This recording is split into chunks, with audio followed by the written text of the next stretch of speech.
On October 7th, 2025, the Supreme Court heard oral arguments in Chiles versus Salazar. Hello, friends. I'm Jeffrey Rosen, President and CEO of the National Constitution Center, and welcome to We the People, a weekly show of constitutional debate. The National Constitution Center is a nonpartisan nonprofit chartered by Congress to increase awareness and understanding of the Constitution among the American people. This week, we'll recap the oral arguments in Chiles v. Salazar and discuss whether Colorado's ban on conversion therapy violates the First Amendment. To help us explore this important topic, we have two of America's leading scholars on the First Amendment. Stephanie Barclay is professor of law at Georgetown Law School and the faculty co-director of the Georgetown Center for the Constitution. Her research focuses on the role our democratic institutions play in protecting minority rights, especially at the intersection of free speech and religious exercise. Stephanie, it's wonderful to welcome you back to We the People. Thanks so much, Jeff. It's great to be here. And Erwin Chemerinsky is Dean of UC Berkeley School of Law and the Jesse H. Chopra Distinguished Professor of Law, a leading First Amendment scholar. He's the author of 19 books, including preeminent case books and treatises about constitutional law, criminal procedure, and federal jurisdiction. Erwin, it's wonderful to welcome you back to We the People. It's my great pleasure. Thank you for having me. Stephanie, let's jump right in. What is Colorado's ban on conversion therapy, and why do you believe that it violates the First Amendment? Sure. And maybe I'll begin by explaining what this case isn't about, because conversion therapy brings a lot of things to mind. But this isn't a case where we have a counselor trying to engage in discredited, coercive, or aversive techniques like shock therapy. Everyone in the case agrees that those sorts of practices have no place in modern counseling. But what Ms. Chiles is trying to provide is client-directed talk therapy to help clients achieve their own stated goals. And it's only talk therapy. There's no other sort of procedure. So if a client comes to her and says, I'd like to have help reducing unwanted behaviors or finding harmony with the physical body that I was born with, that's what Ms. Chiles' therapy is focused on providing for them. Colorado law permits counselors to speak messages supporting a gender transition, but Colorado prohibits messages supporting detransition or helping a client to live at peace in their own body. And so Ms. Chiles is arguing not only is this content-based discrimination of speech, this is viewpoint-based discrimination of speech. The court has made clear in previous cases like NIFLA that simply labeling speech as a treatment in the medical context, and even if it's professional, that does not erase First Amendment protection. And so that's a reason here where I think the First Amendment likely will end up providing full First Amendment protection for Ms. Chiles. And the big problem Colorado has is that if we're in strict scrutiny or even intermediate scrutiny, and they have to prove that there's some sort of harm, none of the studies or evidence that Colorado cites, and they have a lot of studies, but none of those studies are about this type of talk therapy with a licensed professional, with a consenting minor who's seeking to accomplish their own goals. In fact, some studies show that that's helpful for clients. And so I think Colorado wouldn't be able to meet their burden. They didn't in the evidence they introduced below, and we're likely to see a ruling in favor of Ms. Chiles in this case. Thank you so much for that. And Erwin, tell us why you think the Colorado ban does not violate the First Amendment. Thank you. I want to make 3 points. First, the case isn't ripe for review. The law was adopted in 2019. It's never been enforced. This is so like Poe versus Allman, the 1961 Supreme Court case. There was a challenge to a state law that prohibited contraceptives. And the Supreme Court said, the law hasn't been enforced in a century. It's not yet ripe for review. Second, states have always, through their law, set standards of medical care. This includes regulating the speech of health professionals. Doctors have to describe the side effects before a procedure or drugs. Doctors must get informed consent. There's a very famous case that said that a therapist has the duty to warn third parties if there's reason to believe that a person might be harmed. All of that is regulating speech. That's what Colorado law does. And third, the evidence is overwhelming that such therapy is ineffective and is harmful. Last year, in United States versus Scrimetti, the Supreme Court stressed the need for courts to defer to the judgment of state legislatures with regard to medical procedures. 25 states have adopted laws like this. I think the Supreme Court will and should defer to the Colorado legislature. Many thanks for that and for framing the issue so well. Well, so much of this case hinges on whether a medical treatment that's purely speech should be viewed as speech or conduct. And both of you come down on opposite sides of the question. Stephanie, you address three different approaches to the speech conduct distinction. Tell us about those and why ultimately you believe that this is speech. Yeah, so the Supreme Court has said that in contexts like the medical context, if there is speech that is incidental to some other procedure, like getting informed consent for a surgery, then that speech is bound up with conduct and that's not going to receive full First Amendment protection. But that's not what's going on here. This is not speech that is incidental to prescribing medicine or some other sort of surgery or something like that. This treatment is the speech. And that's different than the cases that the court in NIFLA suggested might receive lesser First Amendment protection. NIFLA was also professional speech in a medical context, and the court provided full First Amendment protection there. Not only that, but in NIFLA, the court cited disapprovingly to Ninth Circuit cases that had tried to say, if it is a medical treatment, if speech in the counseling context is a medical treatment, it shouldn't receive full First Amendment protection. And the court didn't buy that argument in NIFLA and cited disapprovingly to those Ninth Circuit cases. So the court has made clear in that case and in other cases that simply labeling speech something else like treatment cannot erase the full First Amendment protected activity. Erwin, you argue that while NIFLA declined to recognize a categorical professional speech exemption to the First Amendment, it did hold that communications as part of the practice of a licensed profession are constitutionally regulable. Tell us more about that. Yes, we're talking here about National Institute of Family Life Advocates versus Becerra. And I think it's quite important that the Supreme Court in that case, while striking down the California law, was explicit that states can prescribe standards of care with regard to medical procedures. That's at 485 U.S. 769 and 770. What the state of Colorado is doing here is prescribing a standard of care for therapists. I don't see a basis for drawing this distinction between what's incidental versus what's core. The reality is that informed consent requirements are core to the medical procedure themselves.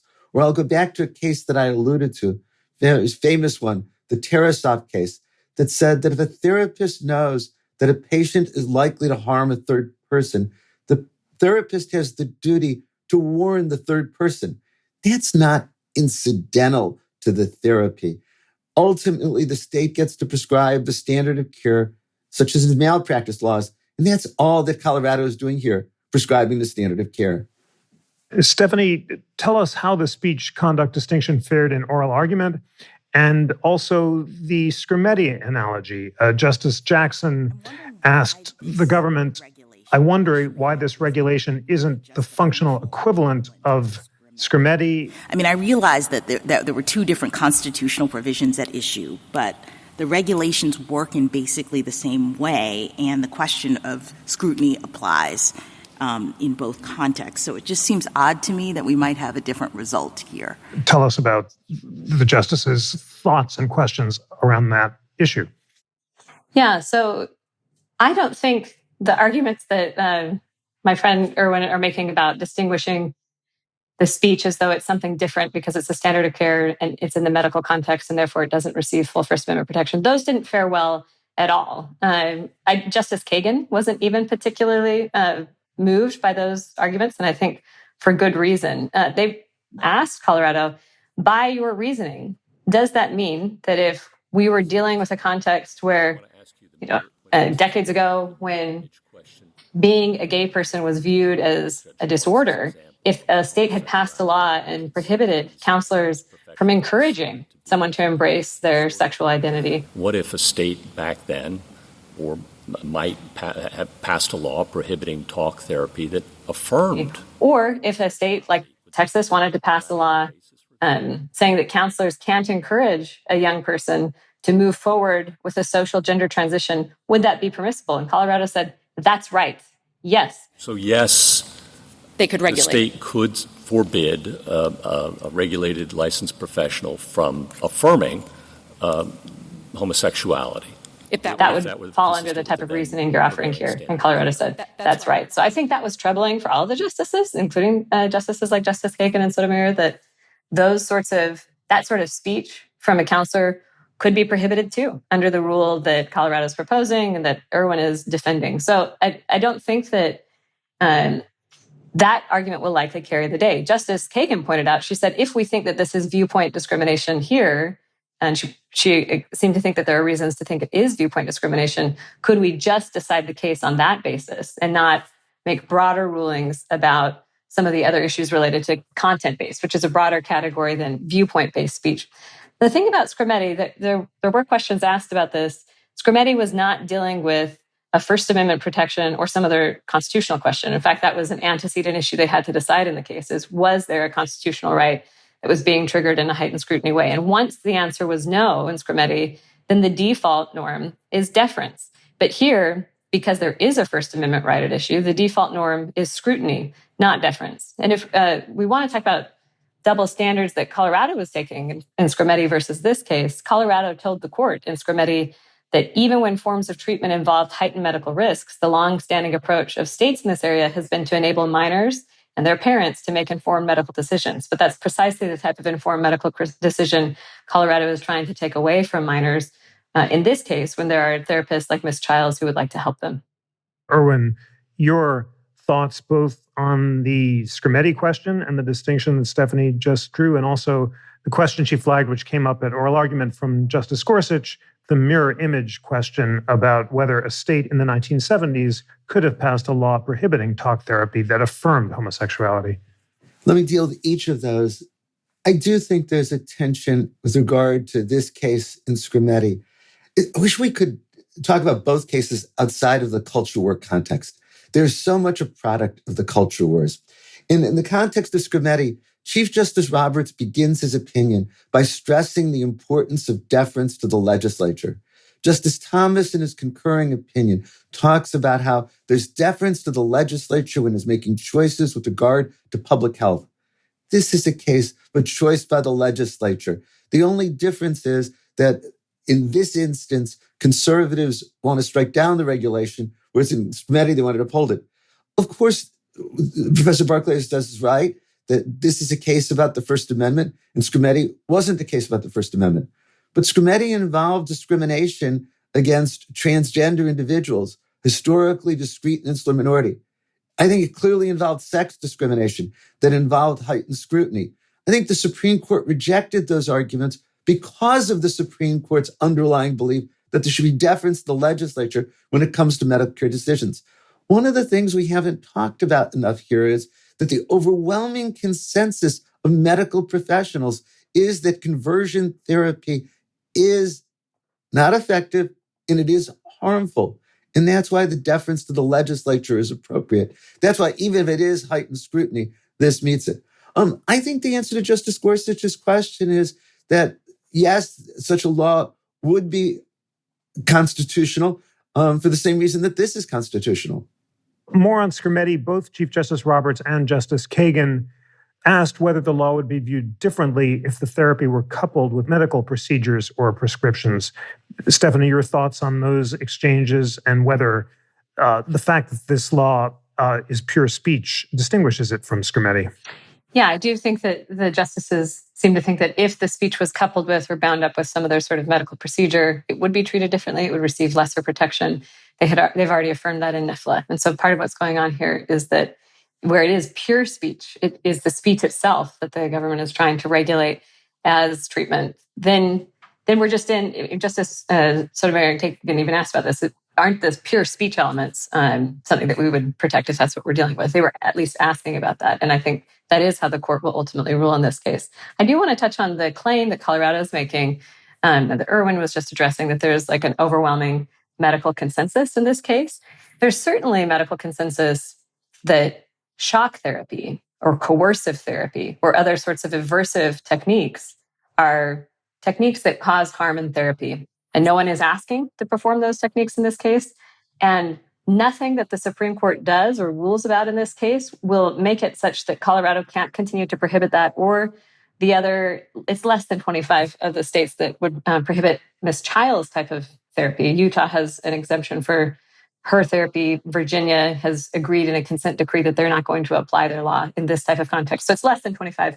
But of the less than half of the states that have laws on the books, they can all continue to prohibit the type of behavior that we do have a medical consensus about. But what we do not have a medical consensus about is that licensed talk therapy to a consenting minor will cause harm. There are no studies or surveys that focus just on that type of therapy and find any sort of causation linked to harm. In fact, the evidence that Colorado admitted at trial below shows by their own concession that they have not proven causation. And Justice Barrett honed in on this during oral argument. She said, can you tell me your very best evidence that this particular type of therapy causes harm?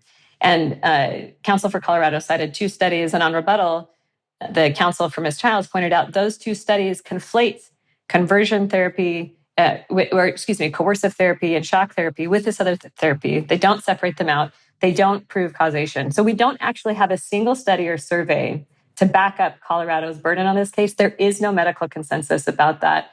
And pointing to the broader consensus about other things won't allow Colorado to satisfy its burden under strict scrutiny. Erwin, your response to Stephanie's claim that there are 2 studies that conflate coercive and shock therapy with consensual talk therapy, but no consensus that consensual talk therapy is harmful. To be clear, there is a strong consensus of medical associations, psychological associations, that conversion therapy, including talk therapy, is ineffective and harmful. We could go to the footnote that lists the many organizations. We can look at the amicus briefs that have been filed by those organizations. So there's much that we can argue about, but I don't think that we can argue that there's not a consensus among medical and psychological associations that this is harmful. We can also try to look at the studies. There's a study, for example, that shows that those who are subjected to conversion therapy are twice as likely to attempt suicide as those who have not been subjected to such therapy. And then we can get into what was the specific kind of therapy there. But there's no evidence that this therapy is effective. And there's certainly evidence that this therapy is harmful. Again, if we're going to be consistent with Scrimetti, it should be the judgment of the Colorado legislature that this is the type of medical practice that the state should be able to regulate. Stephanie, your thoughts on Erwin's claims. And also, I was struck that on rebuttal, Mr. Campbell said that the law harms gender dysphoric kids because the statistics we've cited in our verified complaint indicate that 90% of young people who are struggling with gender dysphoria before puberty work their way through it and realign with their identity with their sex. But if one of these children go to a counselor, they specifically say, this is the help I want, they cannot receive that help from someone like my client. I'll address both of those things. So when Erwin says we have studies talking about increasing the suicide rate, he again is referring to studies that include things like shock therapy and coercive therapy. There are no studies that show that Ms. Chiles talk therapy to consenting minors, when it's only talk therapy and it's helping the minors pursue their own goals, there are none, not a single study that shows that increases suicide rates. There's some evidence introduced by Colorado itself that in fact this type of treatment helps those individuals live better and happier lives. Colorado's own experts said that there's some evidence that some clients have had very positive results. Why is that? It goes to the second question that you were asking about, Jeff, which is that even in WPATH guidance cited by the Obama administration, it shows that for young people who are struggling with gender dysphoria, if left to go through puberty on their own, up to 90% of those individuals will come to become comfortable in the body that they were born with. So it's possible that with something like therapy that Ms. Chiles can provide, that transition and easing of coming to accept the bodies they were born with might be made easier for some of these young people. So that's one option we can take. We can take a cautious approach, knowing that the statistics show that a number of these individuals will ultimately work through this.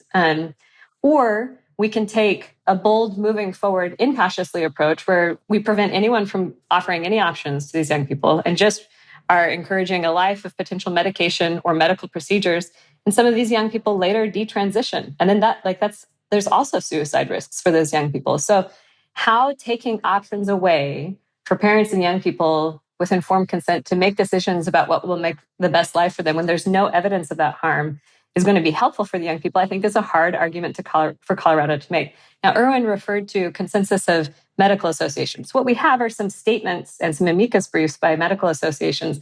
That's not what's required under strict scrutiny. When you have disputes about whether or not a government policy is causing harm, the Supreme Court's case in Brown says that we need evidence like studies or other things that can demonstrate causation. Justice Alito pointed out that it has often been the case, including like when we had a period in history that is a dark period with things like eugenics, or when we said in Buck versus Bell that 3 generations of imbeciles is enough, that medical associations have been politicized. That's one reason we don't just rely on potentially political or ideological statements from groups.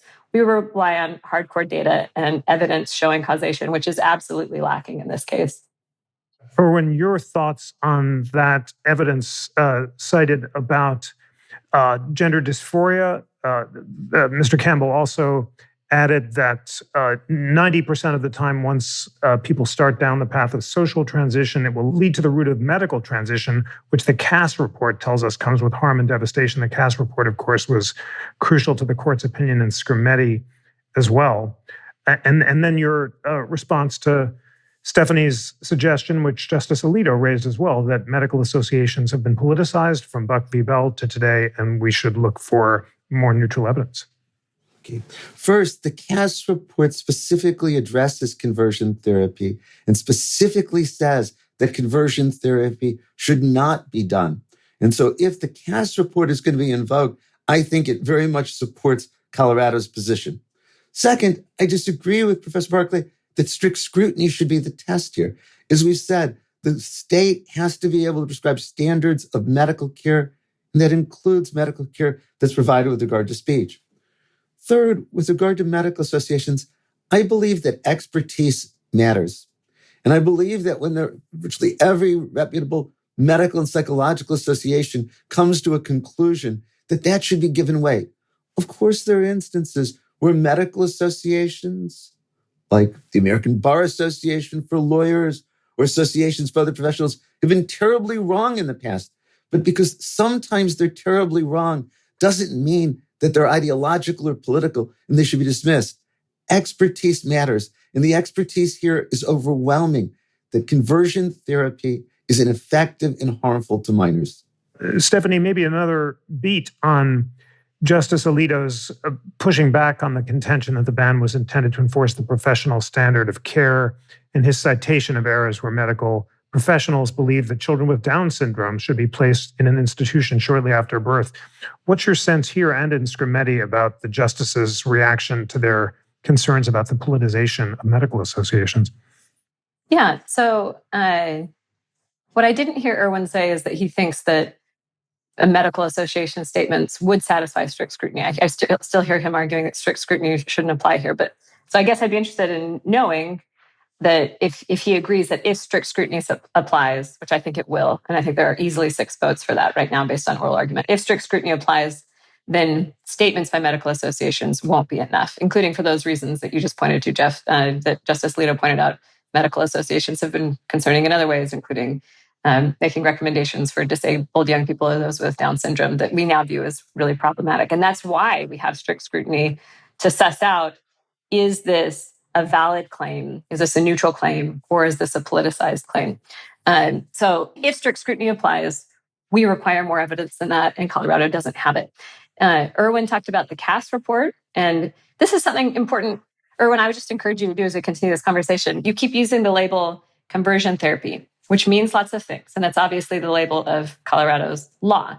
When the Cass report talks about conversion therapy, it is talking about coercive therapy and aversive therapy. And it says it shouldn't be done. And we all agree it shouldn't be done. And Ms. Chiles doesn't want it to be done. But I would encourage you to make statements about Erwin, our talk therapy that is helping a client accomplish their own goals. Because the Cass report does not say that shouldn't be done. That's not part of the Cass report's recommendations. There are no recommendations that say that in any sort of document that has studies or evidence that Colorado is pointing to. So that's just another example of why we need to focus on the issue in this case, because what Ms. Chiles is seeking is not a facial remedy that would strike down the conversion therapy law against all of those other bad practices. Colorado's law will continue to prohibit all of those things that have actually been linked with harm. It will only be a small, as-applied, modest remedy for counselors like Ms. Chiles who want to engage in therapy to allow clients to accomplish their own goals. And that's just a very different ballgame. Erwin, Stephanie has stressed the difference between coercive and consensual therapy several times. Your response and might the courts applying strict or intermediate scrutiny distinguish between coercive and consensual therapy in ways that could save the Colorado law? I, of course, recognize the distinction that she draws. However, let me go to the points that she makes. First, with regard to medical associations, that sometimes medical associations have been wrong doesn't mean we should always dismiss the conclusions of medical associations. Expertise matters. And when every medical association comes to a conclusion, it should be given great weight.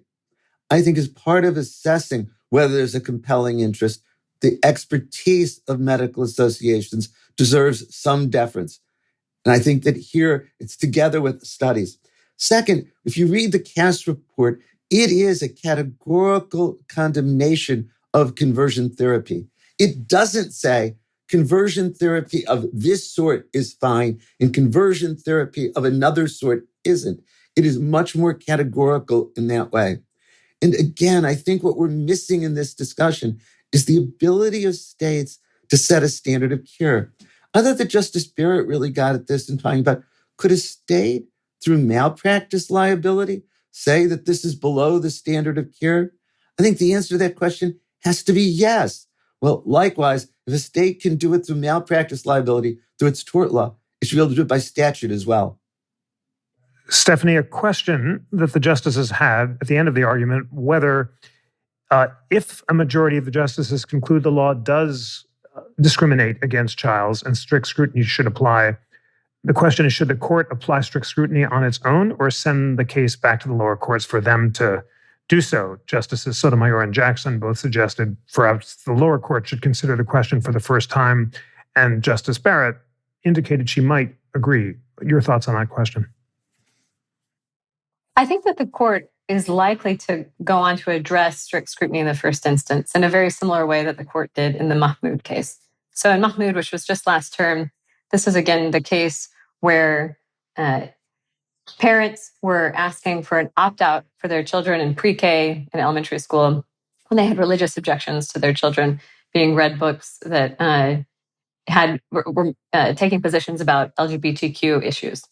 And the lower courts had just ruled on a preliminary issue on whether or not there was actually a burden in that case. And so the government did ask, assuming you think the lower courts got it wrong on that burden issue, can you just remand on that basis and let the lower courts address strict scrutiny in the first instance? And the Supreme Court declined that invitation in Mahmoud because there was a clear conflict between the law and what the parents wanted to do. There wasn't really a question about facts anymore. And so I think they thought it would be a waste of judicial resources to send it back, number one. And number two, irreparable harm was going on every day while those First Amendment rights were being denied. And the exact same thing is true here. So I think that we're very likely to see the court go on to address strict scrutiny. This relates back to something that Erwin said earlier about mootness, but I think the case, or ripeness, but I think the case is absolutely right because the statute squarely prohibits the exact same thing that Ms. Chiles has said she used to do, and she has it in her declaration of statement that she would continue to do. There's a direct conflict between them. Even by the end of the argument, Justice Sotomayor said, well, I guess that settles standing based on some of the concessions made by Colorado. So there's a clear conflict. Not only that, but counsel for Ms. Chiles pointed out that she has received threats about being investigated during the pendency of this case, because it's not just Colorado that can file those sorts of things. It's also private parties. And some of those filings have happened during the pendency of the case. There's no question that she has standing. I don't think there's no real question that the case is right. And there's no real question about the facts that are relevant to satisfying strict scrutiny. And again, I do not see, I don't even know if I see more than 2 votes for saying that there's not going to be some sort of scrutiny in this case, but we surely have 6 votes for strict scrutiny based on the court's previous ruling in NIFLA. And so unlike in Scrimeti, where the court said there was not a constitutional right to protection based on your transgender status, and there wasn't sex discrimination, and therefore there is no heightened scrutiny, and we are in the default land. Here, we're going to be in this heightened scrutiny land. And below, there was a trial where Colorado had the opportunity to enter evidence. Their own evidence admitted that they can't establish causation. Their own evidence didn't separate out this particular type of activity that Ms. Chiles likes to engage in. They knew that the other side was seeking strict scrutiny protection. They were on notice. There's nothing really else for the Supreme Court to do other than review that record, which is why I think they're very likely to go on and rule that not only does this receive strict scrutiny protection under the First Amendment, but that Colorado cannot satisfy that burden and did not satisfy it below. Erwin, your thoughts on whether you think that lower courts should apply the strict scrutiny analysis in the first instance or not? And if strict scrutiny does apply, why you think the law satisfies it? Yes, I think I would disagree with each of the points Professor Barclay made. First, this case is distinguishable from Mahmoud versus Taylor. In that instance, the Supreme Court said that parents had the right to notice and opt their children out of material inconsistent with their religion that presented gay, lesbian, transgender individuals in a favorable light. There wasn't a factual, there wasn't a scientific, there wasn't a question of expertise. So once the court said it's strict scrutiny, there wasn't any other analysis to be done as to whether there's a compelling interest. Quite the contrary here. The more you listen to Professor Barclay, the more you hear that she believes this comes down to what are the studies and what do they show? And are they sufficient to meet strict scrutiny? If that's the question, then the lower court should have the opportunity to decide. It shouldn't be the Supreme Court on itself. Second, I think she ignores that this is a Colorado law that's never been enforced, not against anyone. It's therefore much like the Poe versus Ullman situation. Also, we don't have a developed record. We don't know what she's done or what the therapist is being potentially disciplined for. This is a case that calls for having a developed record. Third, NIFLA is clearly distinguishable. And NIFLA said states can prescribe standards of care. That's what's been done here. I'm always uncomfortable predicting outcomes based on oral argument. I think here Justice Barrett's questioning towards the end indicates that she might be very inclined to send the case back. There's no doubt where Justice Alito stands, and I don't think there's much doubt where Justices Sotomayor and Jackson stand. I also don't find it very productive to predict because we're reading tea leaves. Stephanie, how important is the free exercise clause in your argument? The words free exercise did not come up at all at oral argument. And in fact, the word religion only came up once, according to my word search of the transcript. Your brief does argue that focusing on the content of Chiles's communication discriminates on the basis of her views on professionally disfavored biblical teaching. And you think that teaching that she and her patients believe and have a constitutional right to believe in exercise. But ultimately, do you expect the free exercise claim to get any separate weight, or will it ultimately be decided as a pure speech claim? I think it will almost certainly be decided as a pure speech claim at the Supreme Court. So in this ruling, if there was a parallel universe in which the Supreme Court ruled against Ms. Chiles on speech, she still does have a free exercise claim below. So that was part of what was litigated. But the question presented before the Supreme Court only raises speech issues. But I think you're right to point out that there could be this independent basis for counselors to raise these sorts of claims in the religious exercise context. I'll just say very briefly, Erwin is right that I am pointing out the need for looking at real studies in this case. But the reason there's no factual issue, even despite that, is because the evidence that Colorado offered below, before the lower court that Erwin is talking about, when it had the opportunity to marshal evidence, Colorado's own evidence concedes that it cannot establish causation of harm for this type of therapy. So there is no disputed fact. We're done. Colorado lost under strict scrutiny, I think, with that concession alone, combined with the fact that they have no studies proving the opposite. And again, we don't need a law to be enforced in order for it to be ripe. Susan B. Anthony is a classic case. It's an example of a pre-enforcement challenge. Add to that the fact that filings have been made against Ms. Chiles by private parties during the pendency of this case. And those are other reasons why irreparable harm is ongoing, irreparable harm that I think will motivate the Supreme Court to resolve this case and to rule on the strict scrutiny issue. Erwin, what are your thoughts about the free exercise claim if it's raised independently? We haven't mentioned that the Colorado law has an exception for ministers. And also the Colorado law would permit a reference by Chiles or others to ministers. And that could be quite important if the court were to consider the free exercise claim. Also, we all know that Employment Division versus Smith from 1990 says that if it's a neutral law of general applicability, then it doesn't violate the free exercise clause.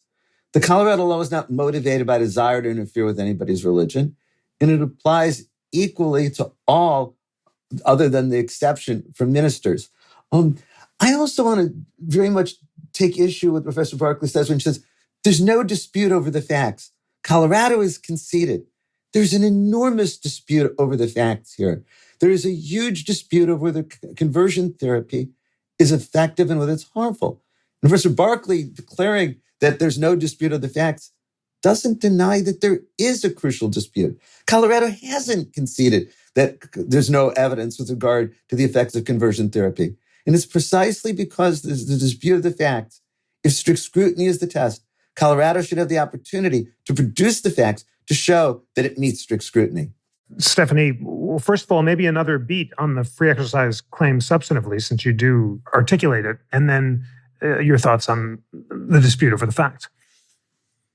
Yeah, so there's an exception that Justice Thomas pointed out, not just for religious ministers, but also for life coaches who aren't necessarily religious.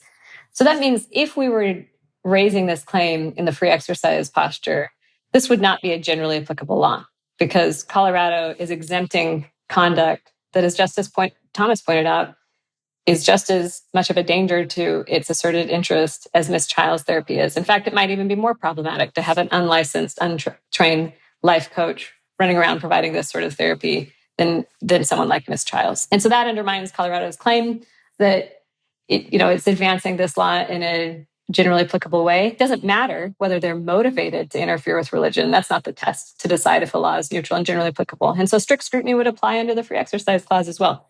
I'm not saying that there's no dispute over any facts. I'm saying there is no dispute that Colorado has not proven causation of harm for Ms. Chiles' type of therapy. Their own evidence concedes that. And that point on which there is no dispute is fatal to Colorado's claim under strict scrutiny. Erwin, further responses to that, and then let's me ask you again about the relation between the regulated speech and medical treatment, which for you is key. You believe that if the regulated speech is attenuated from specific care sought by the patient, then it triggers heightened scrutiny, and if it's part and parcel of the delivery of treatment, then it's conduct that can be broadly regulated.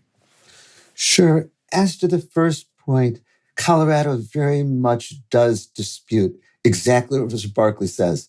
Colorado claims that there is sufficient evidence to show that even just talk therapy is ineffective and harmful. We can each assert a conclusion. Professor Barclay can say, there's no dispute with regard to the evidence, and I can say, there's an enormous dispute with regard to the evidence. But the point is, this is what should go back to the lower court, and the lower court should be able to answer the question about which we're making categorical statements. There's a tremendous dispute between Colorado and Ms. Chiles as to what the evidence shows. Let a lower court that's the ones to look at the evidence do so first. In terms of the medical treatment point, I think you're absolutely right, Jeff, that this is what the case is about. States have always been able to prescribe standards of care. These include standards of care that involve just speech. I'm going to go back to the example of the Tarasov case. A therapist who learns that there's a danger to a third party has to warn the third party of that. That's speech. That's integral to what the medical care learned with regard to the patient. I don't understand the distinction between informed consent laws, where doctors have to tell patients what the side effects are going to be, what the potential consequences are going to be. It's all about speech. And this, just calling one incidental and the other core is nothing but labels. I think what all shows is states get to prescribe the standard of medical care, and that's what Colorado is doing here. Stephanie, on the standard of care question, you see NIFLA as the court having considered and expressly rejected, as you put it, the idea that professional speech is entitled to lesser constitutional protection. Yeah, so I'll address NIFLA first, and then let me just give you one more citation about the factual dispute in this case. So it is true that states can set standards of care, but like in the typical malpractice context, that's actually part of the trial. If someone brings a malpractice case, is to also decide, like, what is the standard of care? What are professionals doing in this context? And in addition, in a malpractice suit, one reason that there are more First Amendment protections there than in a prophylactic, prior restraint, broadly worded sort of law, which is exactly what we're dealing with Colorado's law. So, in the malpractice context, the individual bringing that claim also has to prove causation and prove harm. So it's not just standard of care. It's not as though standard of care floating around in a vacuum is usually what we're dealing with. And that sort of proving of causation and harm is much more protective under the First Amendment. But counsel for Ms. Chiles pointed out there might even be, under the malpractice context, maybe sometimes there could be unique First Amendment issues, because usually the standard of care and the long tradition that we have of standard of care under malpractice are broadly worded based on medical evidence and what the industry is doing. It would be weird for a new malpractice law to be passed to say it is a per se violation of standard of care to engage in this type of speech. And if we did have a malpractice new law like that, that very well might also raise First Amendment context. It's not as though just because a state has passed a tort law or someone has violated a tort law that the First Amendment has nothing to say about that. And we know that from the Supreme Court Snyder case, which 8-1 ruled in favor of speakers of the Westboro Baptist Church, who the jury had given an instruction that their speech was a violation of intentional infliction of emotional distress sort of standards under tort law. And that was also something that troubled the First Amendment. So standard of care is not a bulletproof safe harbor, even though generally states do have a long tradition of being able to set those and having a lot of discretion when they're providing them in neutral, science-based ways. So one last point about, is there not a dispute in this case about causation? So Colorado Below entered a report and evidence that says, quote, they conclude that there is a dearth of scientifically sound research on the safety of these efforts and that existing studies do not provide valid causal evidence of harm. That's at JA 253 to 54. They also say at JA 370, there's no scientifically rigorous studies that support a definitive statement about whether Ms. Chiles' type of speech, I'm bracketing that, are safe or harmful and for whom, end quote. And Colorado's expert that reviewed these studies said that they, quote, cannot determine causal effects or causality. That's JA 64 to 65. So on this point, Colorado's own evidence acknowledges they can't prove causation. And that's all that any appellate court ever needs on a record to decide the legal issue of how they satisfied strict scrutiny. Erwin, responses to those points? Sure. As to the first, states have always, through their tort law, set the standard of care in malpractice.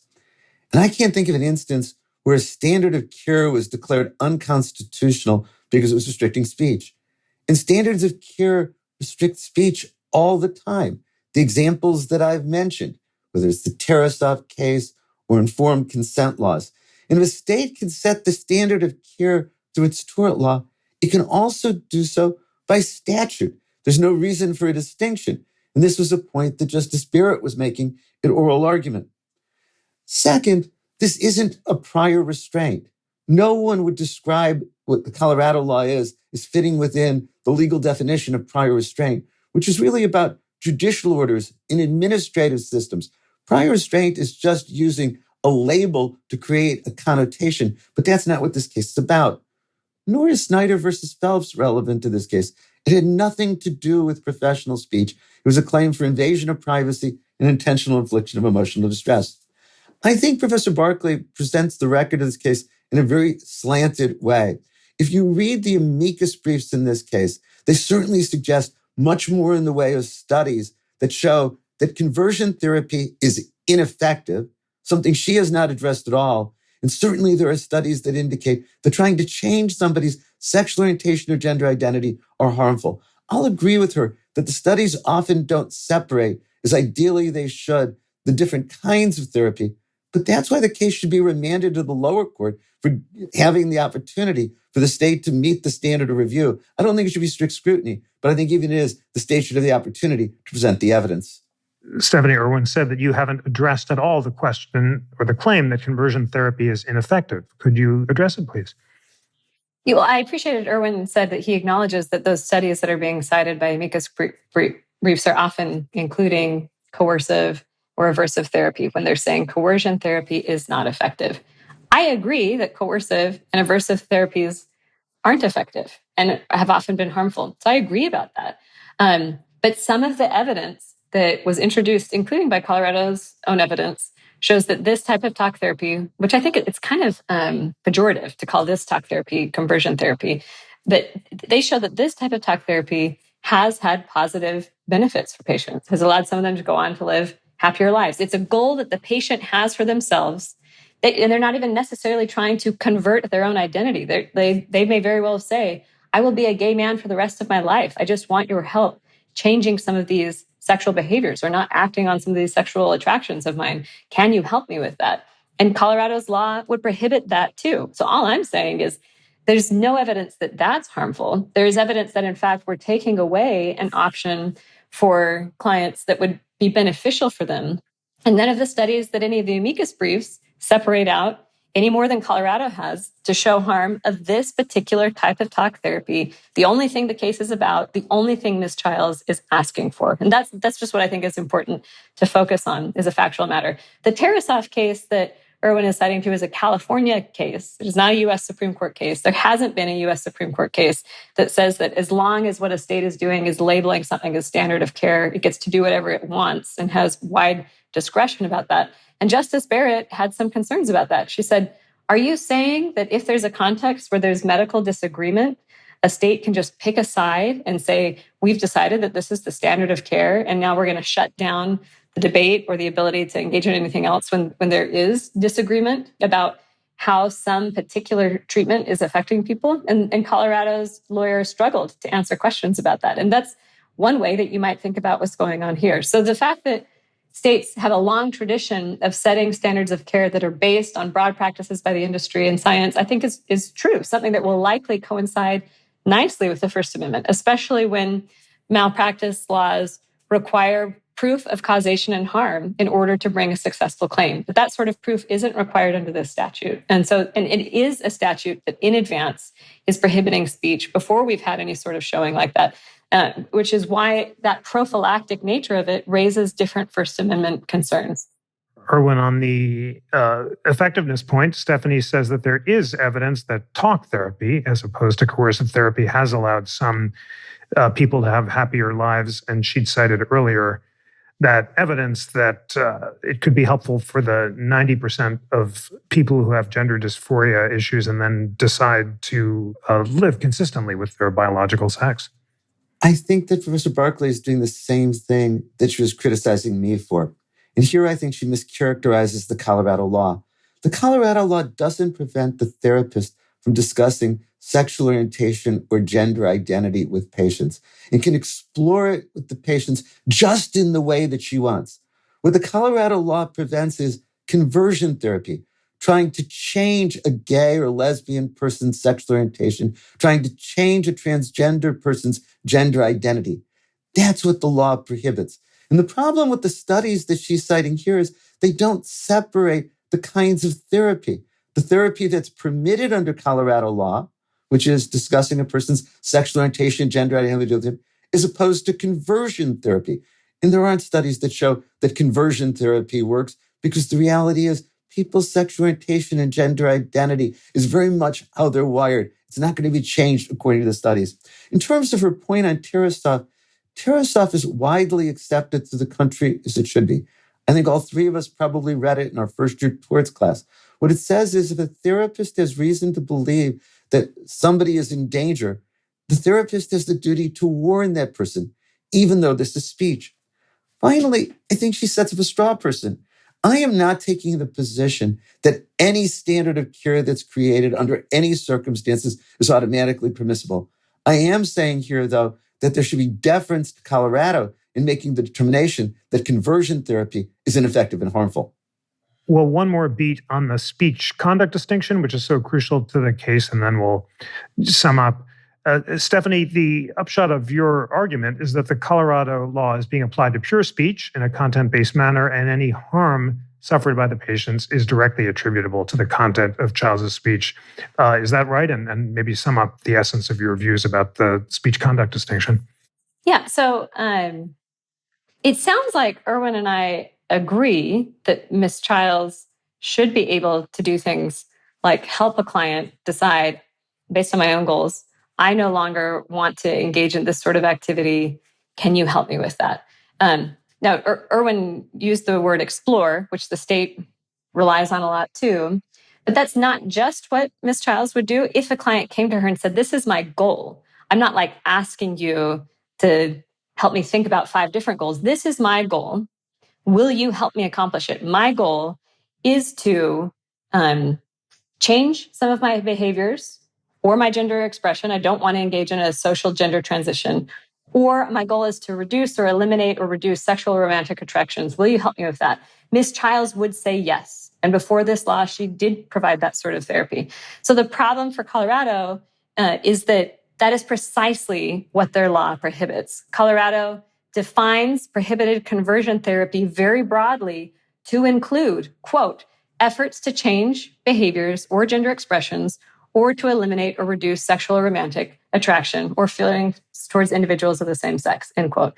And Ms. Chiles is saying, yeah, I'm not, like, my goal isn't to try and get these people to change some core aspect of their sense of self or their identity, but if they want to do those things, I will help them. And that is precisely what Colorado prohibits, which is why I think by the end of argument, Justice Sotomayor said, well, that settles standing, because there's a clear conflict between what the law prohibits and what they want to do.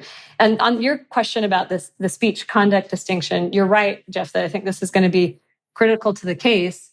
And even if we assumed that Tarasoff was a binding precedent from the Supreme Court that operated everywhere, still a very different case than this one, where the type of standard of care there, even if we assumed it was pure speech, if we assumed that being forced to warn someone of harm was pure speech, I think that would easily satisfy strict scrutiny, because they know of bodily harm that is impending to somebody else, and the therapist is then warning about that. And so that's just an example of ways in which there needs to be a link between the speech and harm, precisely the sort of link that is missing in this case. Thanks so much for that. Erwin, final thoughts on the speech conduct distinction and its centrality to the case? Sure. I just want to go to one statement that Professor Barclay made. It says, this isn't trying to change a core aspect of a person. I think that's a direct quote of her words. That's exactly what the Colorado law is prohibiting. It's trying to stop therapy that changes somebody's sexual orientation or gender identity. In terms of the speech conduct distinction, my point is that states prescribe standards of care all the time that regulate speech. We would agree that Tarasoff meets strict scrutiny. It's also clear that Tarasoff is a restriction of speech. But it's not just about Tarasoff. I don't understand, under Professor Barclay, or the challenger's approach in this case, why informed consent laws aren't unconstitutional, why the requirement that doctors provide great details to patients about side effects of medication and medical treatments don't become unconstitutional. I think that this is about the ability of the state to define the standard of medical care, and that's what Colorado is doing. Many thanks for that. Well, it's time for closing arguments in this vigorous, civil, and illuminating discussion. Stephanie, first one is to you. Tell we the people listeners why you think the Colorado law violates the First Amendment. So on the question that Erwin is raising, why should it matter that we give lesser protection to speech if it is informed consent for a surgery or if it's bound up with providing a prescription? The easy answer to that question is because the Supreme Court has said so. The Supreme Court said in NIFLA that those are special categories of verbal or written communication that we will treat differently. Why has the Supreme Court said so? Because in larger bodies of its precedent about the First Amendment, we have long said that speech that is merely incidental to conduct just doesn't get the same sort of protection as pure speech. And here, what we have is pure speech. That's all that's being regulated. And in fact, to know whether or not the regulation applies, you have to know what words are coming out of Ms. Chiles' mouth. Is she encouraging a gender transition? That would be allowed. Is she helping a client who does not want to move forward with a gender transition and she's helping their goal of a detransition? That isn't allowed under the law. So therapists can encourage this sort of behavior. They can't discourage it. That's viewpoint discrimination. I think that's why Justice Kagan was asking and sort of suggesting, could we write a narrow decision that is just focused on the viewpoint discrimination at issue in this law? So if we're dealing with pure speech, which we are, if it's not incidental to some other sort of conduct, which it's not, the Supreme Court's case law, including in situations like NIFLA, makes clear that we're dealing with strict scrutiny. Erwin keeps talking about the need to provide deference. We only provide deference if we're not dealing with pure speech. Scrimetti was not dealing with a constitutional right that required scrutiny. And we are here. I think there's good reasons why we are here, because this issue, it's easy for it to become politicized. And it's important to look at just what the facts show from the studies that Colorado itself admitted into the record below with the trial court. None of those studies are able to show any connection to harm caused by Ms. Chiles' speech. In fact, what the expert that Colorado provided below said is that they haven't proven causation. The Supreme Court's case in Brown says that Colorado must. They have to prove causation to harm to satisfy strict scrutiny for this sort of prohibition. And again, ruling for Ms. Chiles in this case won't prohibit Colorado or any other state in the country from prohibiting the types of therapy that really are harmful and that really have caused a lot of problems in people's lives. Coercive therapy, aversive therapy, the things that we really have in our mind when we use that phrase, conversion therapy. Those are not going to be allowed. They will continue to not be allowed. The modest protection that the Supreme Court is likely going to provide for Ms. Chiles will be just for this sort of talk therapy. And it's true that Ms. Chiles doesn't want to change core aspects of the identity of her clients. That does not mean that Colorado's law doesn't apply, contrary to what Erwin was saying, because Colorado's law doesn't limit its definition of conversion therapy to anything that is changing a core aspect of someone's identity or who they are. It includes, again, any efforts to change behaviors or gender expression or eliminate or reduce sexual or romantic attraction. Colorado was trying to run away from that before the Supreme Court. Justice Gorsuch pointed out that they hadn't even dignified that particular argument that they made with a Roman numeral. They buried it in a footnote. They lost twice below, with both of the courts below on their standing argument on slightly different grounds, but this was a late-breaking argument they made at the Supreme Court. And the First Amendment says we don't actually have to just take a government say-so when they say, trust us, we're going to enforce our statute differently from how it reads on the books. The Supreme Court case in Stevens says we don't have to go with government assurances like that. If the text of the law clearly conflicts with the First Amendment behavior, that's enough for us to decide the case on the merits as it is here. And I think, as in Mahmoud, because of the admissions Colorado made below and the evidence it offered to the trial court, the court will likely go on to decide in strict scrutiny and protect Ms. Chiles' speech. And I think that will be a good thing for clients who, as you pointed out, Jeff, very well may come to be comfortable in the bodies they were born with. Up to 90% of individuals who struggle with gender dysphoria do, by evidence that the Obama administration has relied on. We should provide more options for those individuals to help them. We shouldn't take options away. Erwin, last word in this great discussion is to you. Tell We the People listeners why you think the Colorado law does not violate the First Amendment. It doesn't violate the First Amendment because this is Colorado setting the standards for professional medical care. States have always been able to do this. I do think that the juxtaposition with Scrimetti is important because both this case and Scrimetti go to the question of who should be making the judgments with regard to the standard of medical care. Here, the state of Colorado has made the judgment that conversion therapy for gay, lesbian, and transgender individuals is harmful and ineffective. In Scrimetti, Tennessee made the judgment that providing gender-affirming care for transgender youth was harmful. The Supreme Court in Scrimetti stressed the need to defer to the judgment of the political process in the legislature. That's what's being urged here. Now, I agree, of course, with Professor Barclay, that this case involves speech and Scrimetti was about equal protection. But regardless of whether you're talking about one context or the other, the underlying question is still the same. Should the legislature be able to make this judgment? And what makes this case, I think, a much stronger one for affirming the Colorado law compared to Instrumetti holding the Tennessee law is that states have always been able to prescribe the standard of medical care, including when it's regulating speech. NIFLA versus Becerra expressly said that it was not questioning the ability of states to set the standard of medical care. Professor Barclay wants to draw a distinction between when speech is incidental and speech is at the core. When you're talking about informed consent laws or the Tarasov case that we were discussing, speech was at the core. So is speech here. What is being regulated, and the state should be able to do so in the same way that it regulates informed consent laws, the same way that it does with regard to Tarasov. It's very frightening to think if the Supreme Court strikes this law down, how it will limit the ability of states to regulate medical care procedures that involve speech. The final thing that I'd say, so much of the hour of our discussion has come down to what does the evidence show? And if that's what this case is about, then it should go back to the lower courts to have the opportunity to develop and evaluate the evidence. It shouldn't be for the Supreme Court at this stage to come to that conclusion. Thank you so much, Stephanie Barclay and Erwin Chemerinsky, for a vigorous, rigorous, and excellent discussion of the First Amendment and the Colorado law during these challenging times. A First Amendment discussion like this one is always welcome. Stephanie, Erwin, thank you so much for joining. Thank you for having us. Thank you so much. This episode was produced by Bill Pollack and Griffin Ritchie. It was engineered by Bill Pollack. Research was provided by Griffin Ritchie, Anna Salvatore, Trey Sullivan, and Tristan Worsham.